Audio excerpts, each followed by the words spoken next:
بسم اللہ الرحمن الرحیم۔ واجب الاحترام دوستو، آج ہم اپنے کچھ دوستوں کے مطالبہ کو پورا کرنے جا رہے ہیں۔ میں نے گزشتہ ویڈیو میں عرض کی تھی کہ بعض دوستوں کی طرف سے مطالبہ ہے کہ چینل کے اندر ایک ہی ٹاپک، ایک ہی موضوع نہ رکھا جائے بلکہ موضوع کو تبدیل کیا جائے۔ تو ہم ان کے مطالبہ کو پورا کرتے ہوئے آج سے ہم اپنے اس چینل پر وہ مسائل بھی بیان کیا کریں گے جو مختلف اوقات میں مختلف احباب پوچھتے رہتے ہیں۔ تو چلتے ہیں اپنے پہلے سوال اور پہلے مسئلہ کی طرف۔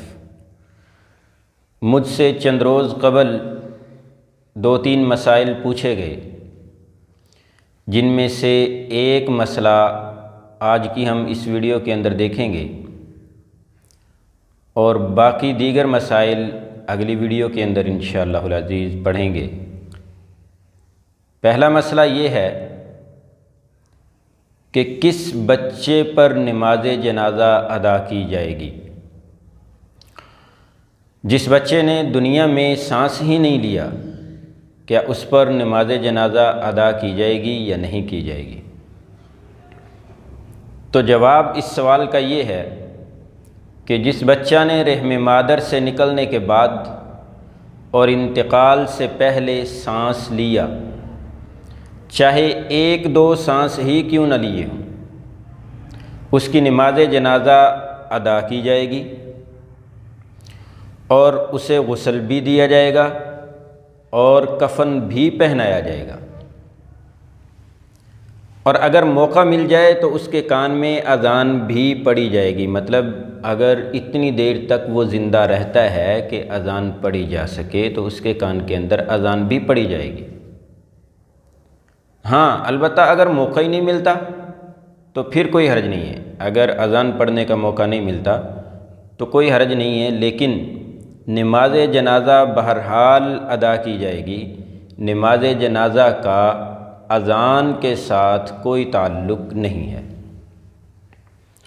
اور اگر بچے نے سانس ہی نہیں لیا بلکہ پیدائش ہی حالت انتقال میں ہوئی تو اس کی نماز جنازہ نہیں پڑھی جائے گی، کیونکہ جس بچے نے سانس لیا ہے وہ مکمل انسان ہے، خود سے انسان ہے، ایک نفس ہے، اس لیے اس کی نماز جنازہ تو ادا کی جائے گی۔ لیکن جس بچے نے کوئی سانس نہیں لی ہے، وہ بچہ خود تو نفس نہیں ہے، خود جان نہیں ہے، وہ خود انسان نہیں، لیکن ایک انسان کے جسم کا حصہ ضرور ہے۔ ہم دیکھتے ہیں کہ جب ہم اپنے ناخن کاٹ رہے ہوتے ہیں یا پھر ہم اپنے بال کاٹ رہے ہوتے ہیں تو ہمارے لیے حکم یہ ہے کہ اپنے بالوں کو یا پھر ناخنوں کو جن کو کاٹا ہے ان کو کوئی گڑھا وغیرہ چھوٹا سا کھود کر اس کے اندر ان کو دفن کر دیا جائے۔ تو اسی طرح وجہ یہ ہے کہ یہ انسان کے جسم کا ایک حصہ ہے، بال بھی اور ناخن بھی، یہ انسان کے جسم کا ایک حصہ ہے، ان کو کسی نہ کسی گڑھے کے اندر دفن کر دیا جائے تاکہ اس کی یعنی انسان کے جسم کی بے حرمتی نہ ہو۔ اسی طرح وہ بچہ جو حالت انتقال میں ہی یعنی فوت شدہ پیدا ہوا ہے، وہ اگرچہ خود انسان نہیں ہے لیکن ایک انسان کا حصہ ضرور ہے، اس کے جسم کا حصہ تھا۔ تو اس لیے نماز جنازہ تو انسان پر ہوتی ہے، یہ انسان نہیں لیکن انسان کے جسم کا حصہ ضرور ہے، اس لیے اسے عام کپڑے کے اندر لپیٹ کر احترام کے ساتھ ایک گڑھا کھود کر اس کو بھی دفن کیا جائے گا، پھینکا نہیں جائے گا، اور نہ ہی بے حرمتی کی جائے گی اور نہ ہی کسی کو بے حرمتی کرنے کی اجازت دی جائے گی۔ کیوں؟ اس لیے کہ یہ بھی انسانی جسم کا ایک حصہ ہے، اس لیے اس بچے کے ساتھ وہ معاملہ نہیں ہوگا جو زندہ انسان کی وفات کے وقت کسی انسان کے ساتھ ہوتا ہے، یہ معاملہ تو اس کے ساتھ نہیں ہوگا۔ البتہ ایسا معاملہ ضرور کیا جائے گا جو معاملہ ہم کسی بھی زندہ مسلمان کے جسم کے حصے کے ساتھ کرتے ہیں، جو حصہ اس کا الگ ہو جائے۔